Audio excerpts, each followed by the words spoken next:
Hello बच्चों, आज हम लोग इस वीडियो लेक्चर में हाइजेनबर्ग की अनसर्टेनिटी प्रिंसिपल को समझेंगे। हाइजेनबर्ग की अनसर्टेनिटी प्रिंसिपल को समझने के लिए हम लोग लाइट के नेचर को समझते हैं कि लाइट का नेचर क्या है और लाइट में पार्टिकल नेचर है या वेव नेचर है या लाइट में डुअल नेचर है, इस बात को समझते हैं। Heisenberg uncertainty principle, Heisenberg uncertainty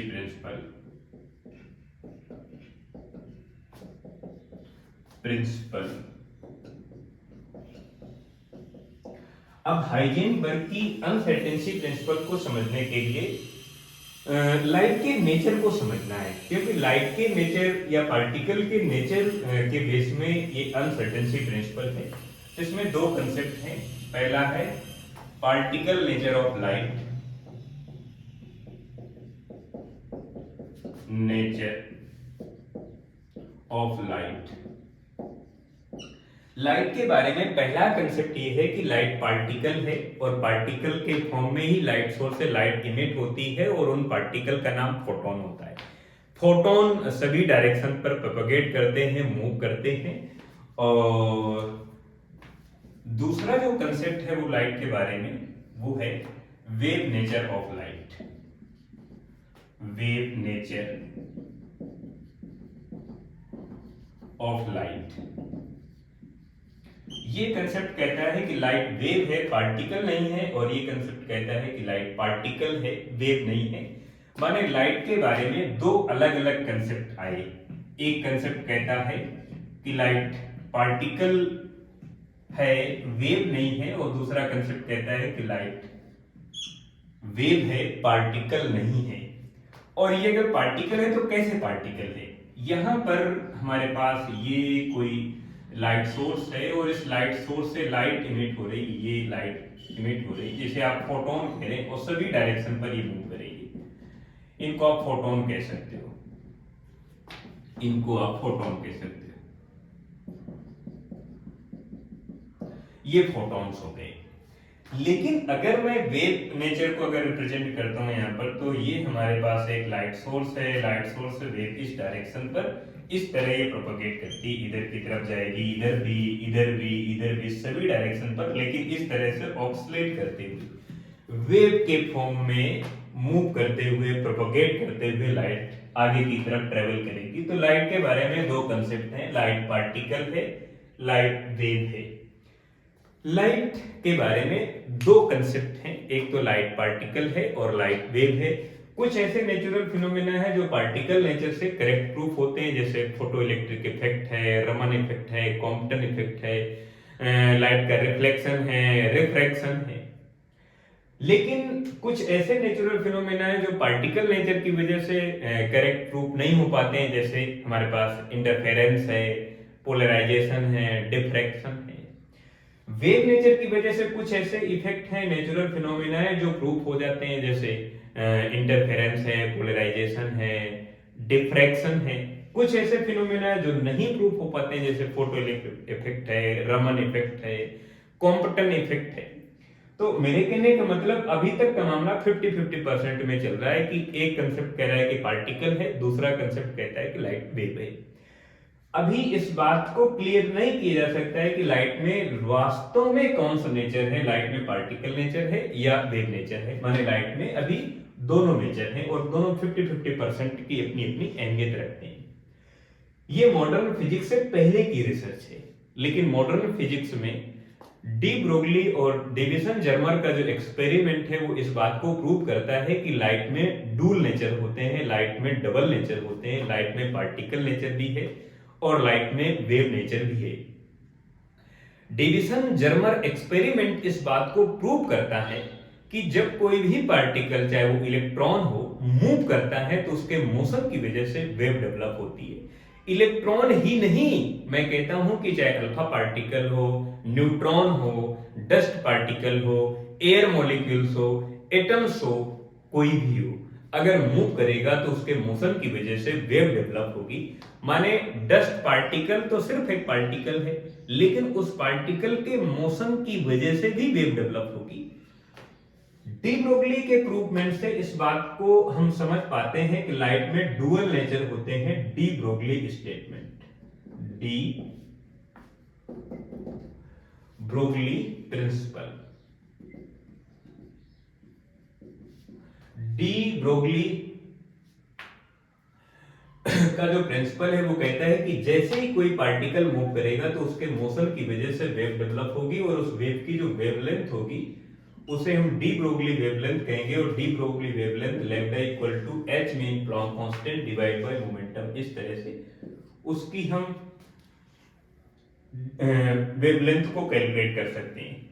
deviation Germer experiment भी इस बात को प्रूव करता है। डेविसन एंड जर्मर एक्सपेरिमेंट इस बात को प्रूव करता है कि चाहे कोई इलेक्ट्रॉन हो मूव करेगा तो उसके मोशन की वजह से वेव डेवलप होगी और Davisson Germer experiment de Broglie के प्रिंसिपल को करेक्ट साबित करता है, करेक्ट प्रूव करता है कि वास्तव में लाइट में डुअल नेचर होते हैं और लाइट जब मूव करती है तो पार्टिकल और वेव दोनों की तरह बिहेव करती है। तो यहां से एक बात क्लियर हो गई कि लाइट में डुअल नेचर होते हैं, mean dual nature of light. अब ये बात क्लियर हो गई कि लाइट पार्टिकल भी है और वेव भी है, पार्टिकल और वेव। लेकिन अब इस बात में डाउट आ गया कि लाइट कब पार्टिकल की तरह बिहेव करेगी और लाइट कब वेव की तरह बिहेव करेगी। अब ये मेन प्रॉब्लम आ गई।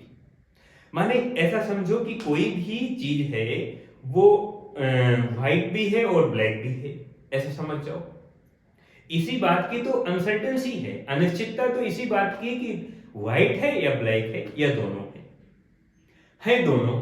लेकिन अब इस बात को हम समझें कि ये बॉडी कब हमें ब्लैक दिखाई देगी, कब व्हाइट दिखाई देगी। लेकिन इस बात को प्रूव किया जा चुका है कि लाइट में पार्टिकल भी है, पार्टिकल नेचर भी है और वेव नेचर भी है। लेकिन अब यही तो नहीं समझ में आ रहा है कि पार्टिकल नेचर की तरह लाइट कब बिहेव करेगी और वेव नेचर की तरह कब बिहेव करेगी। हाइजेनबर्ग कहते हैं इस चीज में अनसर्टेनिटी है, अनसर्टेनिटी है, अनिश्चितता है।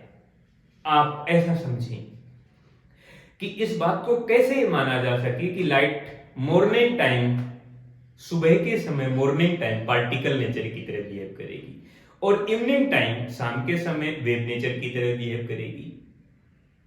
ये तो कोई बात नहीं हुई। कैसे पता लगाएंगे कि लाइट कब पार्टिकल की तरह बिहेव कर रही है, कब वेव की तरह बिहेव कर रही है।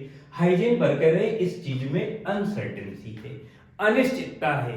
मालूम ही नहीं है कि लाइट कब पार्टिकल की तरह बिहेव करेगी, कब वेव की तरह बिहेव करेगी। नेचर दोनों है। मेरे कहने का मतलब है इस बात को क्लियर नहीं किया जा सकता है कि लाइट किस टाइम किस नेचर की तरह बिहेव करेगी।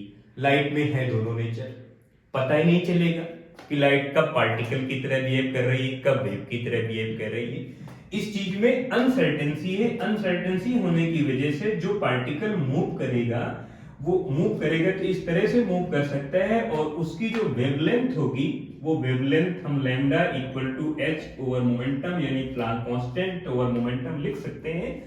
और पार्टिकल मूव कर रहा है उसका जो मोमेंटम है और उसकी जो पोजीशन है उसकी जो मल्टीपल वैल्यू है वो ज्यादा होगी या इक्वल होगी h ओवर 4 पाई से। इस तरह से h ओवर 4 पाई से ज्यादा होगी या तो इक्विवेलेंट होगी उस पार्टिकल के मोमेंटम और पोजीशन की जो मल्टीपल वैल्यू है। लेकिन इस बात में बार बार अनसर्टेनिटी रहेगी कि लाइट किस टाइम पार्टिकल है या पार्टिकल की तरह बिहेव कर रहा है और किस टाइम वेव की तरह बिहेव कर रहा है। इसको अगर और थोड़ा सा अगर हम लोग लिखें तो इसे थोड़ा सा अगर हम चेंज करें तो मैं लिख सकता हूं 2 पाई मल्टीप्लाई 2। तो ये जो वैल्यू आती है इसे हम हाइजेनबर्ग कांस्टेंट कहते हैं। तो मैं इसे अगर रिमूव करूंगा और लिखूंगा तो मैं लिखूंगा डेल्टा पी यानी मोमेंटम मल्टीप्लाई पोजीशन, ये ज्यादा या इक्वल रहेगा एच क्रॉस डिवाइड बाई 2 से। एच क्रॉस को हम लोग हाइजेनबर्ग कांस्टेंट कहते हैं, इस बात को आपको समझना है। ये है हाइजेनबर्ग की अनसर्टेनिटी प्रिंसिपल। इस बात को कैसे पता लगाएं कि लाइट किस टाइम पार्टिकल की तरह बिहेव कर रही है, किस टाइम वेव की तरह बिहेव कर रही है।